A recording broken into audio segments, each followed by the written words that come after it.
Hola, ¿qué tal están, querida audiencia? Reciban nuestros saludos desde Azonga Televisión, otro día más aquí con nuestra mesa redonda, que es colaborada con Azonga Televisión, con la Academia Ecuatoguineana de la Lengua Española. Es un proyecto en el que se pretende concienciar a la gente del uso correcto del idioma español en nuestra sociedad. Hoy vamos a hablar sobre la producción literaria y para abordar este tema tenemos aquí en el plató a los profesores y sacerdotes. Padre Salustiano Oyono es profesor y escritor. Bienvenido. Muchas gracias. Y por otra parte tenemos a Padre Faustino Edu Ondo, profesor y colaborador de la Academia Ecuatoguineana de la Lengua Española en su antena regional en Bata. Bienvenido. Buenos días. También contamos con la presencia de Padre Teodoro de Obiang, profesor de Lengua y Literatura en la Universidad Nacional de Guinea Ecuatorial. Bienvenido. Gracias, muchas gracias. Pues, querida audiencia, con ellos vamos a abordar ese tema tan importante, la producción literaria y la importancia del libro. Antes de hablar sobre esta cuestión, ¿cuál es la importancia de la lengua española dentro del ámbito lingüístico? Señor profesor. Bueno, yo creo que la importancia que tiene la lengua, sobre todo para nosotros, profesores y los humanos primero, es que primero nos ayuda a comunicarnos. ¿eh?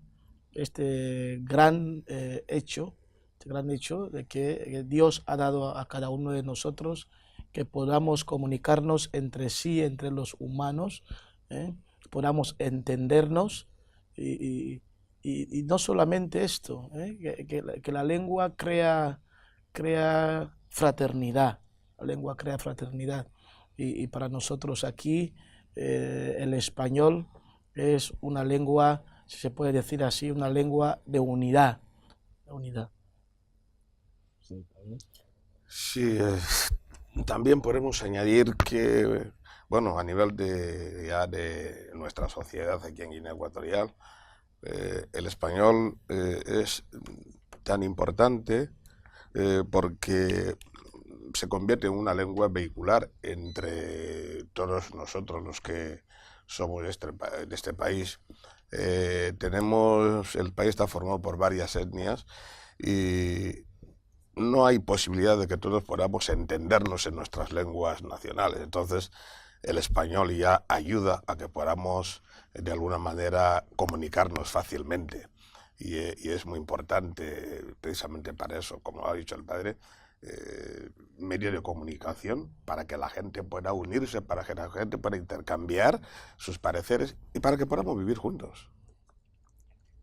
Bueno, en nuestro caso de que la lengua española es hija del latín,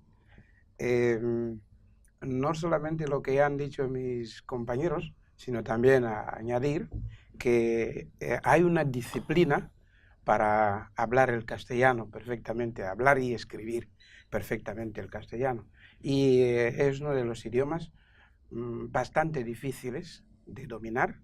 Por eso su disciplina debería ser bien inculcada en las aulas, en todos los sitios, a fin de que no pierda su originalidad del castellano.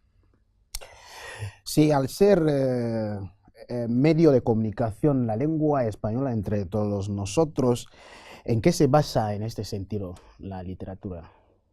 Pues la literatura en este sentido no es crear una comunicación más, sino más bien para embellecerla,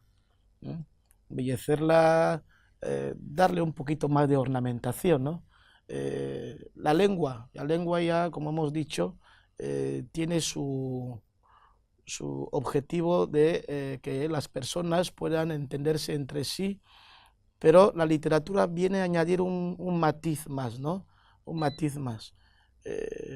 No es lo mismo decir algo a secas, que decirlo con cierta ornamentación, con cierta belleza, con cierto arte, ¿no?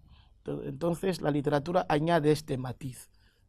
Por eso la literatura gusta más porque fácilmente toca la fibra sensible de cada uno de nosotros, ¿no? todos nosotros nos encanta lo que gusta, lo que es artístico.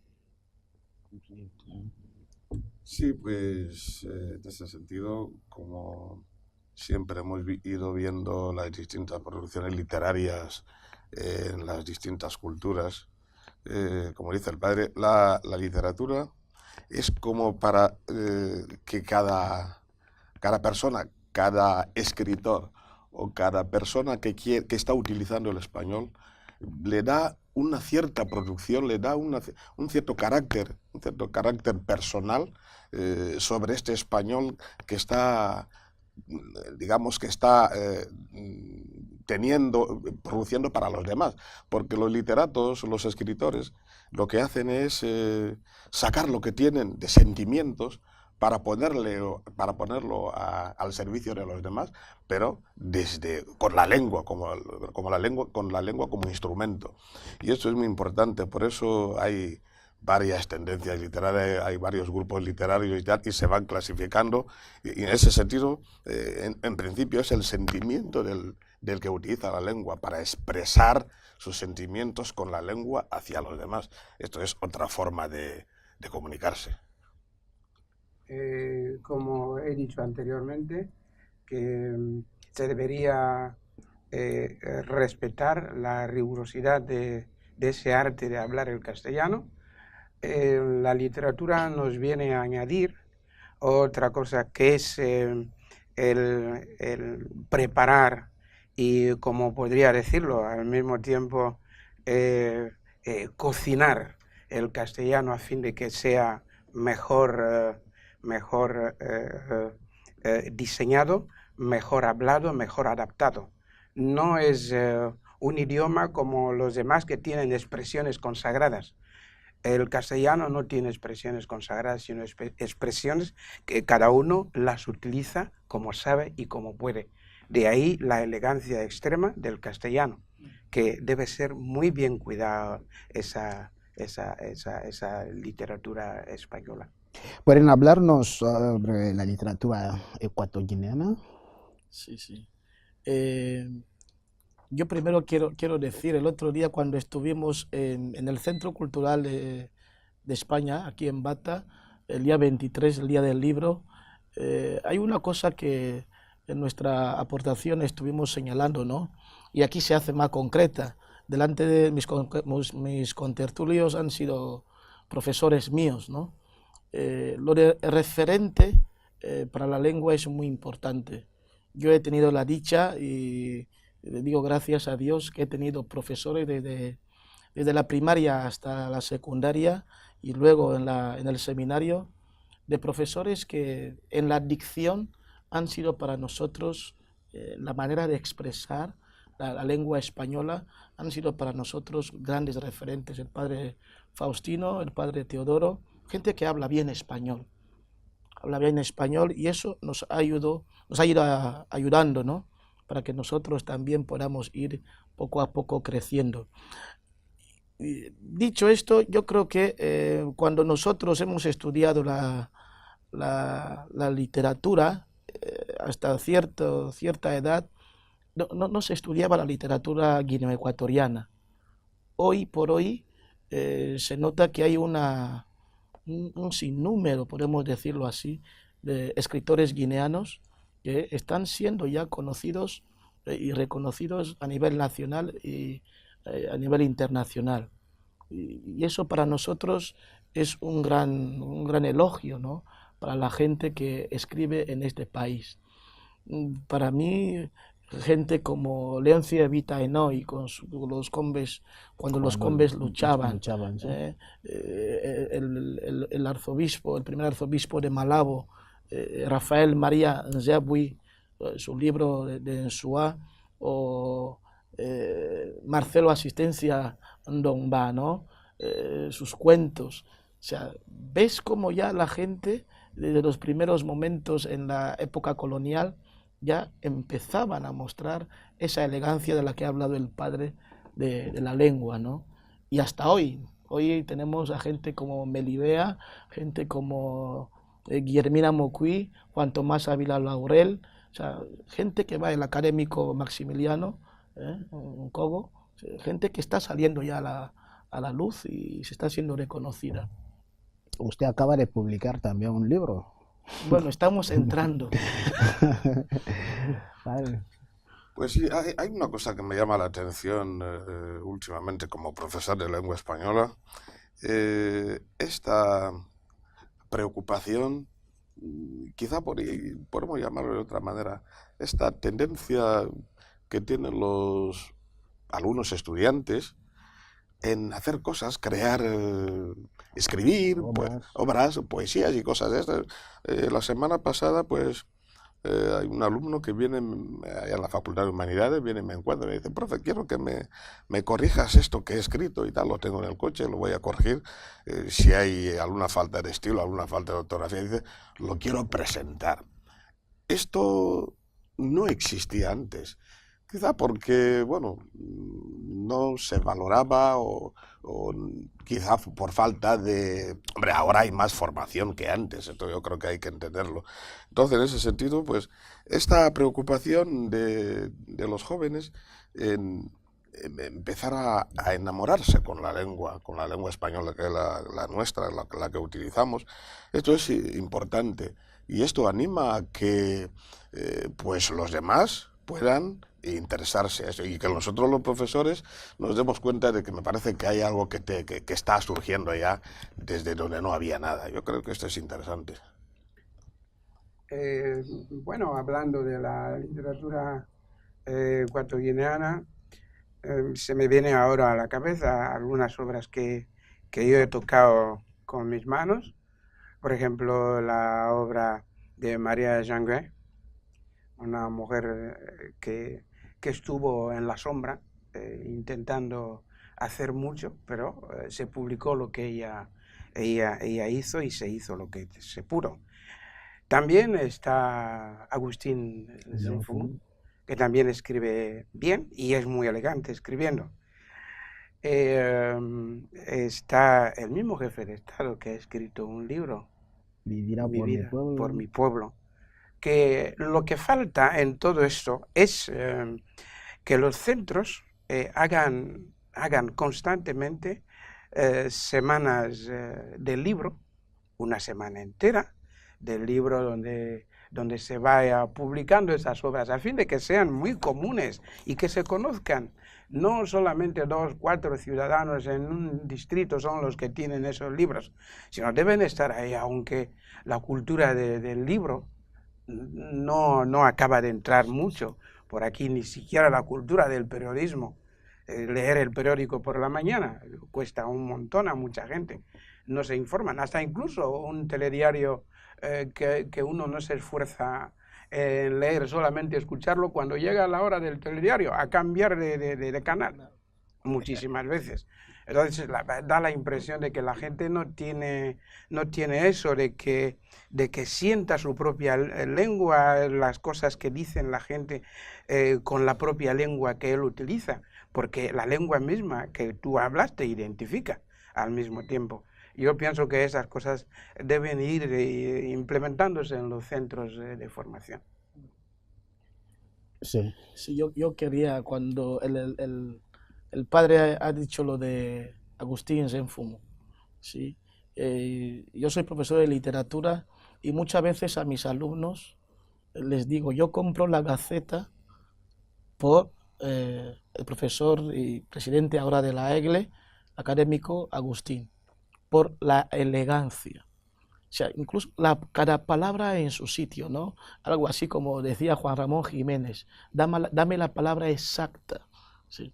Yo creo que el profesor o académico Agustín, o sea, tiene este don, poner la palabra en su sitio, ¿no? Hay muchos. Está Juan Tomás Ávila, ha hablado de María Jangué, ¿sí? Y muchos que están saliendo, ¿no? Tenemos que hacer este esfuerzo, ciertamente, que nuestros hijos, nuestros alumnos, nuestra gente ame más la literatura ecuatoguineana, ¿sí? Conocemos, no podemos dejarlo, es obvio, somos de la herencia hispánica, ¿no? Conocer grandes literatos españoles de América Latina, pero primero los de casa, ¿no? Se dice también a veces en la literatura africana, leyendo un poco, dicen que pierde la originalidad al ser transcribido en lenguas extranjeras, que no son extranjeras, evidentemente, el español, el francés, dicen que pierden la originalidad. ¿Cómo es eso? En alguna parte puede ser, pero no podemos decir que pierde totalmente, ¿no? Pierde totalmente la originalidad. En algunos países africanos se ha conseguido, se está consiguiendo en la parte del África del Este, como Tanzania, el Congo, donde el Swahili ya es lengua oficial, lenguas como el Chiluba, Kikongo, Lingala, están siendo ya, en Senegal, por ejemplo, están siendo ya lenguas de la escuela primaria. Pero ciertamente, cuando hablamos el español en Guinea, tiene sus características peculiares, ¿no? El otro día al académico Olomi Bui, ¿no? Olomi Bui dice, con toda la letra, con todos los derechos, dice, yo no dejaré de decir, tengo el corazón en el aceite, ¿no? Tengo el corazón en el aceite, porque esto es de mi cultura y en español está bien dicho. Sí. Además es elegante. No, la verdad es que, bueno, que se diga que, bueno, la literatura africana pierde su originalidad simplemente porque se hable en esas lenguas que entre comillas podemos llamar extranjeras, que en definitiva dejan de serlo, por ejemplo el español. Sí. Cuando, yo no sé, estaba hablando con alguien por la noche, estábamos viendo algunos canales de televisión, entonces yo le decía, oye, cuando voy cambiando los canales y me encuentro con un canal donde se habla español, enseguida hay algo que se realiza en mí como diciendo, esto es mío. Sí. O sea, no es como cuando estoy escuchando el francés o el inglés y tal, que bueno. Entonces yo digo, bueno, yo creo que la literatura es, en principio, fruto de un sentimiento interior que tú exteriorizas. Entonces, siempre que quieras exteriorizar un sentimiento, depende del sentimiento que sea, ya utilices la lengua que puedas utilizar, este sentimiento te sale y tú utilizas las palabras adecuadas que puedan hacer que este sentimiento se note, la gente lo note, se transmita. Bueno, le saca un poquito de, claro, no es lo mismo si tú hablas en una lengua materna la que conoces, donde has nacido y tal, no es lo mismo, pero esto se puede hacer con conocimiento de una lengua como el español, cuando lo dominas también. Coincide, llega y lo consigues. Y lo consigues, yo creo que sí. Bueno, es obvio. Todas las lenguas del mundo, a través de su divulgación o de su crecimiento dentro de la sociedad, van sufriendo prestación de palabras, ¿no? Por ejemplo, por citar alguna palabra, hoy día muchas veces en España misma se dice, se llama parking, ya no se dice mucho garaje. La gente ya dice parking ya, o vamos, yo no sé a dónde, cuando son palabras prestadas del inglés, que ya se han ido metiendo en el castellano. Sí. Y nosotros aquí, yo creo que estamos también metiendo varias cosas, como ha dicho el padre, varias palabras que son nuestras o varias formas de pensar, como se dice también, que en qué idioma piensas y te diré en qué idioma hablas. Muchas veces pensamos como nosotros, como ha dicho Olo, lo acaba de repetir aquí el compañero, Olo ha pensado en fan y lo ha expresado en castellano, que es su forma de expresarlo mejor. Por ejemplo, tú le dices a uno, nos hemos ido a tal sitio y tal se ha hecho humo. Bueno, tal se ha hecho humo. Uno no sabe, si no ha vivido en esa cultura plenamente española, hacerse humo es desaparecer. Se ha hecho humo, se ha desaparecido. Pero entre ellos es constante y así. Todos los idiomas prestan palabras para hacerse cada vez más ricas. Dicen que para esconder a un guineano algo hay que dejarlo dentro de un libro, porque los guineanos, entre dicho, no leen. ¿Qué opinan sobre eso? Hay que dejarlo. Dentro de un libro, porque nunca lo va a ver, porque los guineanos no leen. Sí, yo creo que es una tarea en la que todos tenemos que meternos, ¿no? Hemos dicho que ya hay una lista larga de escritores desde tiempos coloniales hasta nuestros días, que están escribiendo. Ahora falta que los profesores, el Ministerio de Educación, con todo lo que está haciendo, por ejemplo, ahora la EGLE, todos nos metamos, decir, mira, vamos a hacer que esto Inculcar la tenga cultura de la sí, sí, lectura. la cultura de la lectura. Se puede hacer. Para mí la gran alegría es desde hace 2 o 3 años atrás que ya hay unos kioscos montados por ahí, por los paseos marítimos, parte de la ciudad. Este es un comienzo. Sí, sí. Entonces la gente ya sabe que quiero un libro o puedo regalar o quiero hacer un regalo, hay un libro, ¿no? Poco a poco. La cultura de la lectura es algo que nos está faltando todavía mucho. Si damos una vuelta por la ciudad, por lo menos aquí en Bata, verás que, bueno, lo que quizás supuestamente se puede llamar, se puede entender que quizás una librería no son más que papelerías, donde se venden papeles, sobres, todo eso y tal. Habrá una librería en algún lugar, pero yo creo que una de las cosas que nos hacen falta es eso, no se ha desarrollado todavía la cultura de la lectura. Y lo vemos, y como profesor de lengua española que soy, pues nos damos cuenta a veces que en clase el alumno se contenta quizá solo con lo que tú le has dicho en clase. Y si el profesor dicta, se contenta con el dictado, quizá que ha cogido mal lo que ha escrito y lo lee así y lo sigue repitiendo así. Y nunca lo vuelve a leer. O si lo lee tal como lo ha escrito. Y curiosamente hay una cosa. Si lo que ha escrito, ahí aparecen palabras que le han dicho y que no sabe qué significan, seguirá repitiéndolas así sin saber qué significan esas palabras, que no, muchas veces no tienen esa cosa de volver a mirar y decir qué significa. Entonces, es cuestión de leer, porque leer no es solamente repetir palabras, sino leer para entender, para recibir el mensaje que viene desde la lectura que se está haciendo. Yo creo que es importante. Ahora mismo tenemos la Real Academia, bienvenida por fin, que ya de los hispanohablantes, yo creo que somos nosotros los que faltábamos en meternos en esta gran familia. Yo creo que estos comienzos son tan importantes que unidos al Ministerio de Educación y a todo lo que son los centros, tiene que ser una plaza que gire para que la lengua española pueda ser valorada y sobre todo que los niños, la gente desde la más tierna infancia, empiezan a utilizarla. Fíjate, yo tengo me surge una, cuando empecé a ir a asistir a clases, cuando yo ya tenía 5 o 6 años, cuando estaba haciendo lo que se llamaba entonces el parvulario o el no sé qué. Bueno, estábamos en una sala, todo lo de la enseñanza primaria, los del parvulario estábamos perdidos ahí, el profesor apenas ni siquiera nos miraba, ¿no?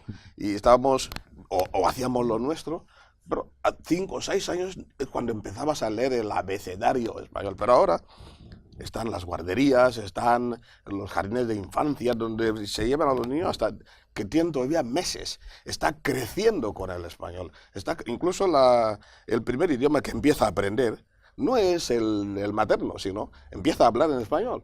Y va aprendiendo el idioma de los padres ya cuando ya te sabes decir cosas, cuando ya te sabes explicar cosas. A los 4 o 5 años ya dice cosas. Pero claro, es todavía un idioma un poco así desorganizado y tal, pero que luego se va organizando conforme va creciendo dentro de lo que es la formación académica. Yo creo que el hábito de lectura es una de las cosas de las que se tiene que luchar ya, porque se aprende a hablar, se aprende a manejar la lectura, el idioma, leyendo mucho, y sobre todo leyendo para entender lo que hay ahí, no para leer solo por decir palabras. Sí, es verdad que cuando quieres esconderle algo a un guineano hay que ponerlo dentro del libro. Así no lo encontrará casi nunca. Esta es una verdad. Es una verdad primero por un motivo. Al no tener primero libros, no los tienen. Hemos visitado varias casas donde no encontramos ni un libro colocado en ningún rincón. No ves ni un trozo de periódico.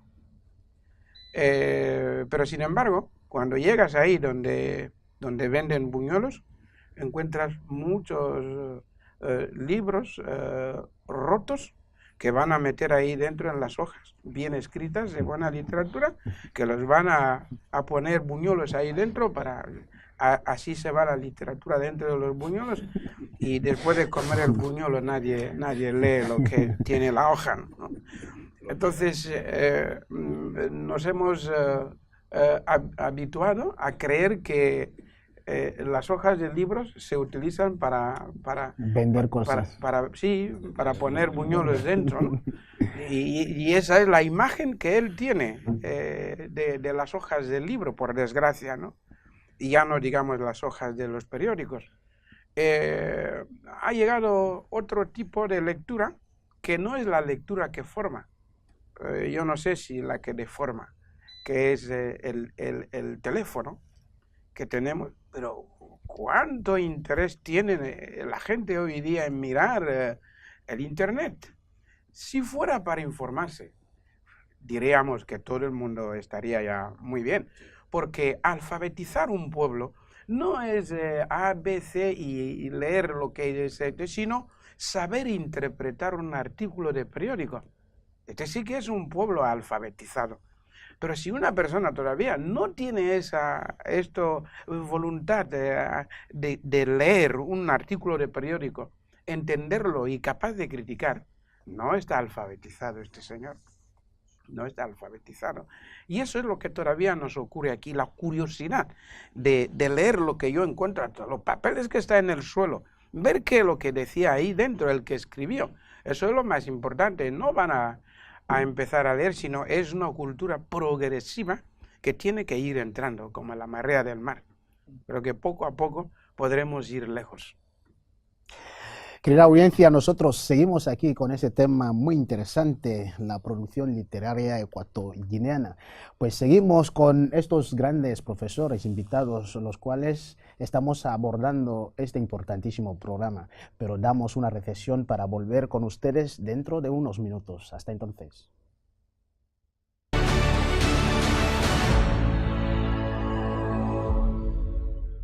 Autores que han sacado libros y son libros que han tenido mucho éxito, creo yo, a nivel internacional, creo yo, o nacional.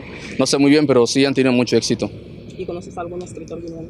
Bueno, ahora no me llega, pero sí conozco algún título de un escritor, sí, como el de Ombligos y Raíces, creo yo. Sí, sí, y ese me gustó mucho. ¿En cuántos idiomas crees que se emplea la ñ? Bueno, yo creo que en 2 o 3, pero en el español se usa la ñ, el portugués también, creo yo, y dudo en el italiano, creo yo.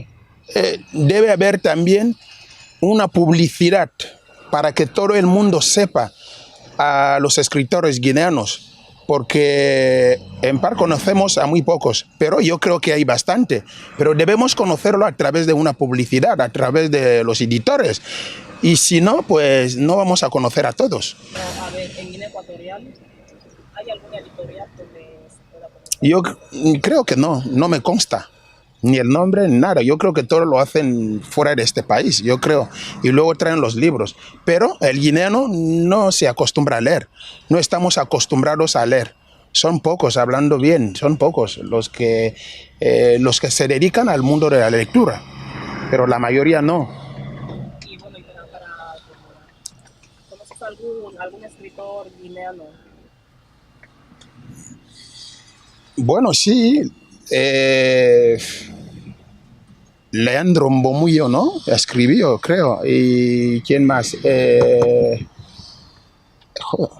Hay uno que también sí suena mucho, pero ahora no me viene el nombre. Es un gran escritor. Y hay una mujer que también escribe.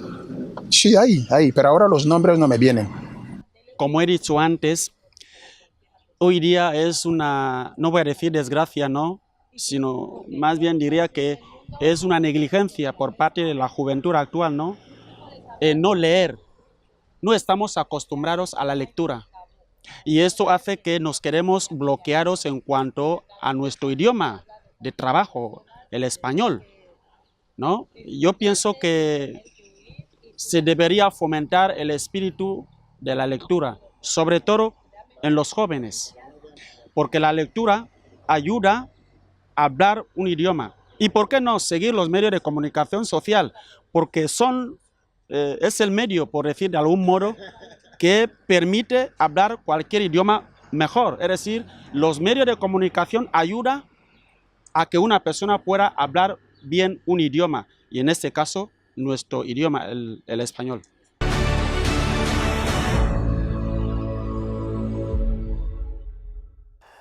Querida audiencia, estamos de vuelta con ustedes con este importantísimo tema, la producción literaria de Guinea Ecuatorial y la importancia del libro. Les hemos recordado que tenemos aquí en el plató a padre Salustiano Oyono, profesor, escritor, padre Faustino Edu Ondo, profesor y colaborador de la Academia Ecuatoguineana de la Lengua Española en su antena regional Ebata, y padre Teodoro Nzobian, profesor de lengua y literatura. Ahora queremos saber en qué se basa uno para escribir y cómo escoge el tema. Pues suele ser un poquito, hay varias modalidades, ¿no? Depende de qué enfoque le quieres dar, ¿eh? Por eso hay varios géneros literarios, ¿no? Puede ser un género de ensayo, puede ser una cuestión, escribir una novela, más lírico, también puede ser una cuestión de poesías, ¿no? Depende de qué enfoque o qué objetivos tienes para escribir y qué modalidad quieras escoger para... Lo más importante, solo decir, es escribir. El padre Teodoro lo decía aquí, es decir, el escritor está ahí para querer expresar sus sentimientos. Luego la modalidad ya vendrá, pero el hecho es que uno quiera expresar sus sentimientos a través de la escritura. Hemos sido de una cultura oral, ¿no? Una cultura oral, pero como se dice por ahí, las palabras vuelan. Lo mejor que quede por escrito, ¿no? Y esto es lo que perdura en los años. Sí, pues nada, estamos hablando del idioma, del lenguaje, de la comunicación. Cuando una persona quiere escribir una obra, yo creo que hemos dicho al principio, es otra forma de comunicarse con el exterior o con la gente o con el mundo. Entonces, como dice el padre, bueno, cada uno tiene su forma de... Es como cuando hablamos, cada uno tiene su forma, su estilo de decir cosas. ¿Cuánta gente hay entre nosotros que cuando incluso se pone a hablar en nuestra lengua vernácula se dice, este señor habla mucho mejor que el otro, aunque hablamos la misma lengua, ¿no? Se le oye muy bien, se le oye mucho mejor que los demás. O cuando se pone a hablar provoca una risa, nos hace reír. O cuando uno se pone, nosotros que somos, utilizamos la palabra en las iglesias, no tenemos que hacer homilías y tal, a veces uno dice, me gusta escuchar cómo tal persona, tal compañero predica y tal. Son distintos aspectos de utilización de la palabra. Entonces, de esta misma manera, cuando tenemos que expresarnos para hacer que nuestro pensamiento, nuestros sentimientos salgan fuera, esto nos orienta también a elegir qué tipo de modalidad o qué título vamos a poner en nuestra tal, y cuál es el estilo que queremos utilizar. Así funciona todo eso. Es decir, la forma de elegir un tema depende de lo que tú quieres decir, depende de cómo quieres expresarlo. Entonces ya vas mirando y coges, vas en el almacén de temas, coges uno, el que más te interesa, llamo almacén de temas, en tu propio cerebro, en tu propio bagaje intelectual y tu propia observación. Y dices, voy a hablar sobre esto, voy a hacerlo así. Yo creo que no es que encontremos unos temas donde, por eso muchas veces, donde se hacen trabajos, como solemos hacerlos allí, si hubiese esta posibilidad, aunque también se suele dar, que el alumno elija su propio tema para poder trabajar, porque estaría cómodo. Pero claro, cuando se hace esto, uno se encuentra con una cierta comodidad. Pero bueno, quiero decir que la elección del tema es siempre, depende de lo que se quiere decir. Sí, yo también estoy en la misma concepción de qué es lo que hay que hacer para escribir. Hay que elegir primero algo que tú sabes que va a impactar a la sociedad y sobre todo algo que no se ha hablado. Hay que crear un artículo, por ejemplo, un tema en el libro o cualquier cosa que tú quieras escribir, como es, diría en mi caso, cuando yo terminé la licenciatura en Derecho Canónico, yo escribí sobre el abom, el rapto. Pues el rapto en el Derecho Canónico es algo que no se admite, ¿no? No se admite el rapto, ni se puede admitir un matrimonio post-raptum, de tal suerte que después del rapto el derecho canónico lo ve como algo negativo. Pero en el derecho especial o particular, que es ahí donde nosotros podíamos escribir, los alumnos que veníamos de los países del tercer mundo, nos dejaban un margen de crear el derecho particular, que yo puse que el rapto en el concepto del derecho canónico y el rapto en la cultura o en la etnia Fang. De ahí yo mostré que, al contrario, cuando el rapto es violencia contra la mujer en el derecho romano y después se adoptó en el derecho canónico de la Iglesia Universal, el rapto en la etnia Fang es la forma más libre que la mujer mostraba su libertad de casarse con X. De tal suerte que es la forma más elegante, como cantaría nuestro querido amigo que acaba de dejarnos, Maele, que abomdena lubondoman. O sea, de tal suerte que el rapto viene a ser como el matrimonio legal de libre albedrío de la mujer para contraer matrimonio con el hombre que ella misma ha elegido, donde no había ni hay fuerza exterior a la cual la mujer no puede resistir. O sea, más o menos yo pienso que hay que presentar algo nuevo, dar a la sociedad algo, o hasta incluso hay escritores que provocan a la sociedad para ver la reacción de la sociedad a propósito del libro que él publica. Nos situamos en la literatura ecuatoguineana. Háblenos de una obra de un autor guineano que os ha interesado. Últimamente estoy siguiendo la huella, no sé porque quiero hacer algún trabajo sobre él, ¿no? Es José Fernando Siale Yangani. Él ha publicado primero Cenizas de Calabó y Termes, luego publicó últimamente El lapso de una ternura. Entonces a mí me parece un escritor interesante, ¿no? en la literatura. Este señor entra en la época colonial con cuestiones actuales, incluso en los años del antiguo régimen, y uno sin darse cuenta, ¿no? Con una capacidad como él mismo llama, ¿no? de disfraces muy inteligentes.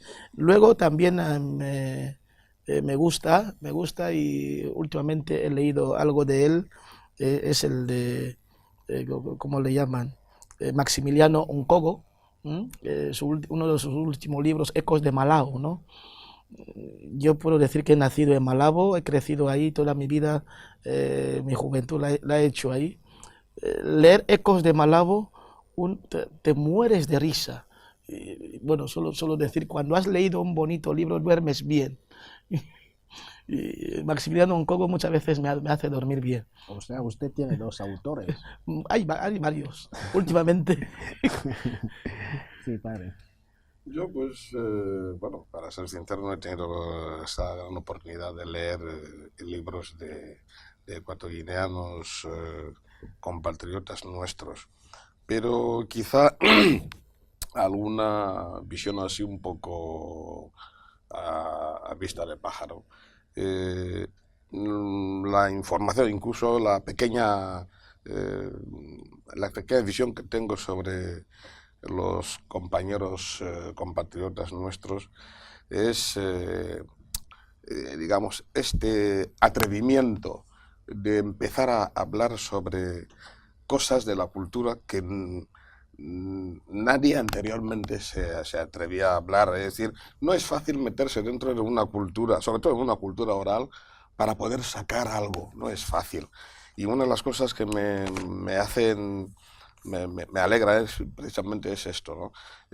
Nuestras culturas son culturas orales, donde muchas veces cuanto más tiempo pasa se va perdiendo muchos valores, y meterse en esto para ir sacando lo que hay y lo que todavía queda y tal, y ponerlo al servicio de la gente, esto es muy interesante. Y me da la impresión en ese sentido de que, como hemos dicho anteriormente, con este interés que tiene la gente, el padre ya lo tenemos aquí como alguien que está empezando a producir, a hacer una producciones literarias y otras obras y otros que se está citando.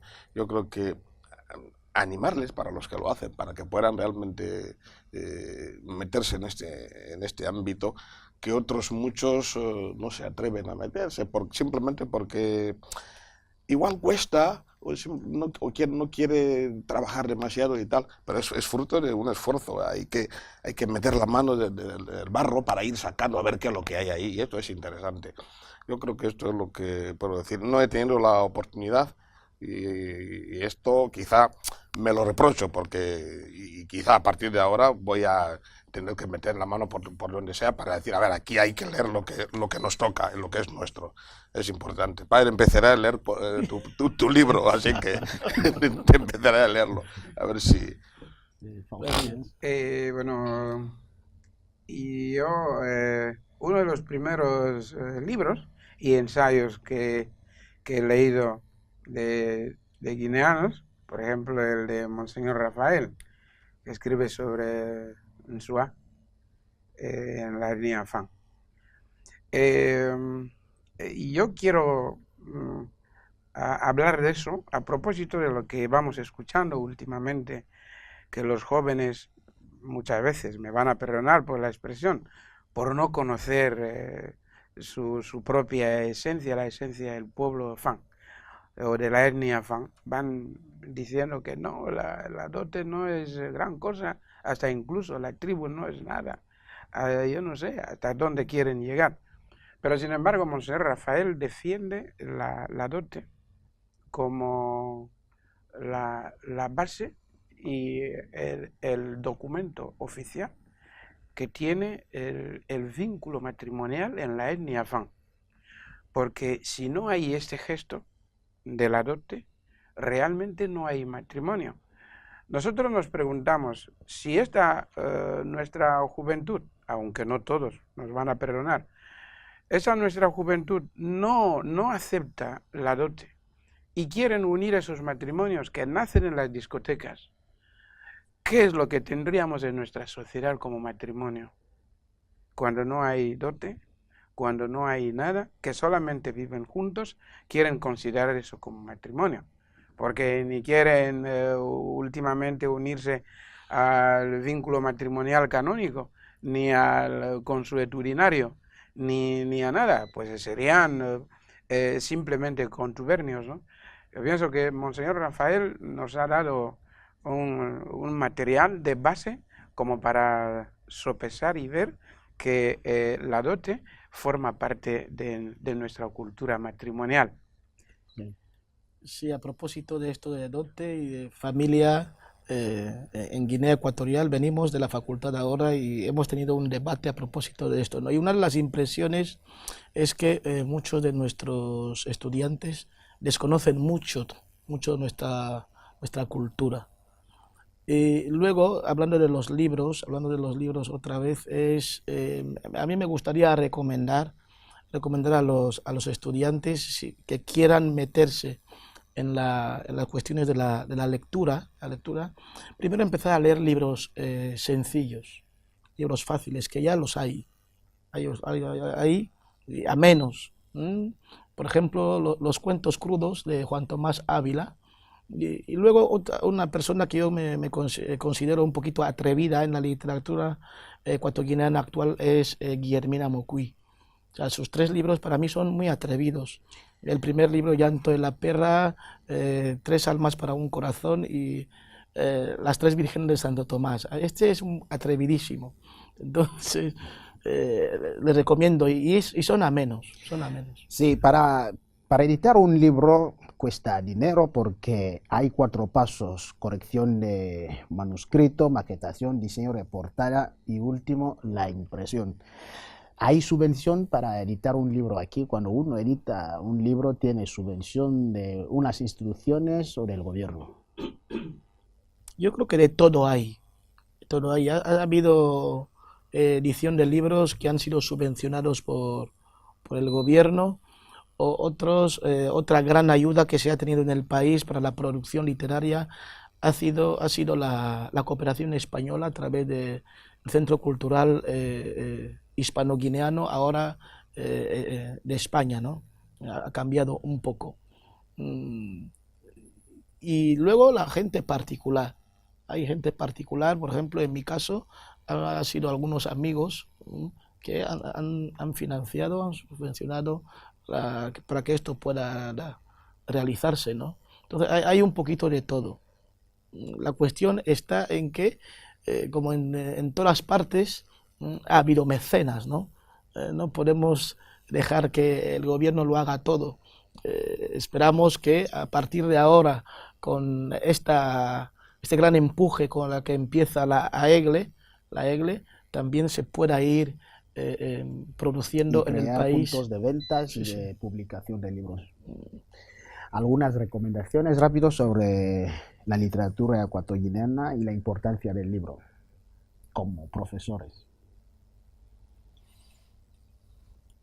Bueno, en primer lugar, como profesor, quiero señalar un aspecto y luego dar una recomendación. En primer lugar,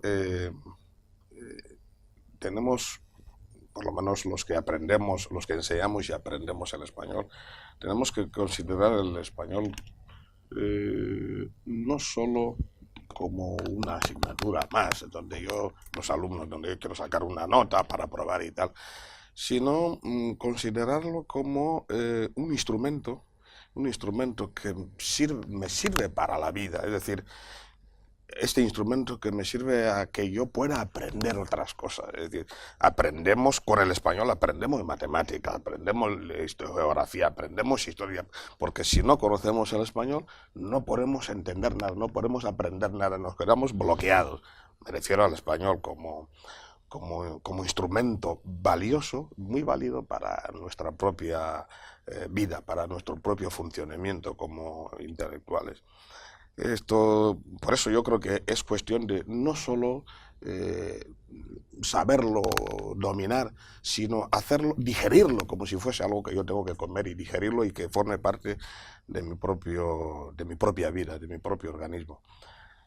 Por eso yo creo que es importante que, porque nos estamos dando cuenta cuando damos clases de español, los alumnos en todos los centros lo que hacen es aprenden justo lo que quieren poner en el examen, lo aprenden y después se acabó. Y al final tú les explicas una cosa hoy y a la vuelta, 2 días después, tú vuelves a preguntarles a ver qué y ya no se acuerda. ¿Por qué? No, es que, profe, no sé, te va dando razones que no. Entonces yo creo que la recomendación es que el español sea realmente nuestra primera base para formar gente ya de todos los ámbitos, porque hemos dicho que el español es un medio de comunicación, un medio para conocer cosas, para conocer gente y para tener y para formarse, y por lo tanto considerarlo como la base fundamental. Y después que este español empecemos a darle la importancia que se merece desde los centros más pequeños, es decir, ya desde la primaria, la secundaria y tal, porque en ese sentido quiero llamar la atención al Ministerio de Educación, que está haciendo ya mucho ahora, pero que dé más, porque ahí hay algo que falla más o menos, por eso, porque cuando llegamos no vamos a quizá hablar muchísimo mejor cuando estemos en la universidad que cuando ya traemos una base deficiente. Llegamos a la universidad y ya no hay tiempo para ir corrigiendo muchas cosas. Y el otro error que a veces se comete, yo hubiera preferido que en todas las facultades se diera español. Lo que pasa es que, claro, esto ya es otro asunto, para que se vaya mejorando. Pero la base tiene que empezar desde la primaria fuertemente, no por tener un aprobado, sino tomarlo como lo propio, lo importante, lo más importante, lo que forme parte de nuestra vida. Entonces yo creo que tenemos que darnos esta... Bueno, yo pienso que el padre Teodoro ya lo ha dicho casi todo. De las recomendaciones, entre las recomendaciones volvería yo también añadir la recomendación en los medios de comunicación, que insistan en lo que puedan y que hagan programas especiales para que esos errores diarios, cotidianos, habituales, sí se pueden ir corrigiendo poquito a poco. Por ejemplo, que son tan frecuentes, escuchar a uno decir más peor. No, más peor eso ya no es castellano. ¿Qué es lo que se dice habitualmente? Nos enseñaron a decir los comparativos, malo, peor, pésimo, bueno, mejor, óptimo. Entonces, de que tú ya sabes que cuando quiero decir que eso es malo, es un poquito más malo que eso, se dice peor. No decir más peor, no. Y cuando es esto, quiero decir que es el peor es pésimo, ya es pésimo, no es más peor. Se dice esto es pésimo. Entonces eso ya se entiende, ¿no? No solamente esto, sino muchísimas cosas que la gente dice en castellano y los niños escuchan y creen que se tiene que decir así. Por ejemplo, lo que utilizamos aquí también, que es a diario, la gente muere. Y la gente se va a sentar con los que han tenido la desgracia. ¿A dónde vais? Dicen, vamos al velorio. No, velorio, cogiendo el diccionario castellano, es una juerga entre amigos hasta las tantas de la noche. Es una juerga entre amigos. Y velatorio es ir donde está el difunto o un muerto, velar por él, con el cuerpo presente. Esto sí que ya es velatorio. O sea, velorio es otra cosa, que no tiene nada que ver con el cadáver. O sea, tal de que más o menos son cosas, por ejemplo, eso de venir voy a, por ejemplo, otra palabra que se utiliza con frecuencia muy mal, dicen en Guinea poligamia. No, eso es galicismo. Eso es poligamia. En castellano es poligamia, no es poligamia. El galicismo te dirá por tentación de ir a poligamia. No, esto no. Tú le dices a uno secreto y ellos repiten, estando tú mismo, secreto. No es secreto, en castellano no. O sea, son las cosas que más o menos habría que ir machacando, que son errores cotidianos, ¿no? Sí. Que la gente comete, etcétera, etcétera. Nada más. Si se podría decir algo es insistir un poquito, ¿no? Estoy leyendo aquí en el plató, se pone ahí Independencia, 50 aniversario, ¿sí? Es este programa que ha hecho la EGLE, ¿no? sea, que en nuestra sociedad nosotros mismos tomemos conciencia de que son 50 años hablando español, 50 años manteniendo español. Hay un artículo que escribí una vez y el Quijote se ha hecho negro. Quijote se ha hecho negro. Es decir, no tenemos que asistir ahora a un nuevo neocolonialismo en nuestro propio país, que vienen los extranjeros y somos nosotros los que estamos obligados ya a hablar el francés, su lengua. Ellos tienen que aprender el español en Guinea. Cuando nosotros vamos a otros países como Congo, Camerún, estamos obligados a hablar el francés, la lengua de ahí. ¿Por qué yo en Guinea, mi constitución me dice la lengua oficial, la primera lengua oficial de Guinea de base es el español? Entonces, que los que vienen tengan esta inquietud de aprender el español. Hay un caso muy curioso, ¿no? Muchos de nuestros bares están camerunesas, y vas ahí, tú tienes que hacer el esfuerzo, eres tú quien tienes que hacer el esfuerzo de comunicarte con él en francés. Ya no digamos de nuestras abacerías, ¿no? Todas ellas de Malien. ¿Por qué una abuela, una pobrecita abuela, tiene que ir a esforzarse a ir a decir ahí beaucoup, donnez-moi? Está en su país. Entonces, eso de independencia también tiene que ver con la lengua, ¿no? Sí, querida audiencia, casi llegamos al término feliz de este nuevo capítulo de nuestra mesa redonda con la Academia Ecuatoguineana de la Lengua Española, un proyecto ideado por la AEGLE para concienciar a la población sobre el uso correcto del idioma español en nuestra sociedad. Hoy hemos hablado sobre la producción literaria de la literatura ecuatoguineana y sobre la importancia del libro. Con este tema hemos contado con la presencia de los profesores. Padre Salustiano Oyono es profesor y escritor. Gracias por haber venido. Muchas gracias. También hemos tenido aquí en el plató a Padre Faustino Eduondo, profesor y colaborador de la AEGLE en su antena regional de Bata. Gracias por haber estado aquí. Muchísimas gracias. Y también hemos contado con la presencia de Padre Teodoro Obiang, profesor de Lengua y Literatura. Gracias por haber venido. Muchas gracias. Con ellos hemos debatido con este tema tan importante, la producción literaria, la literatura ecuatoriana y la importancia del libro. Y a toda la querida audiencia también les agradecemos por vuestra atención dispensada. Una vez más que les invitamos una vez en nuestro próximo capítulo para más temas. Hasta entonces.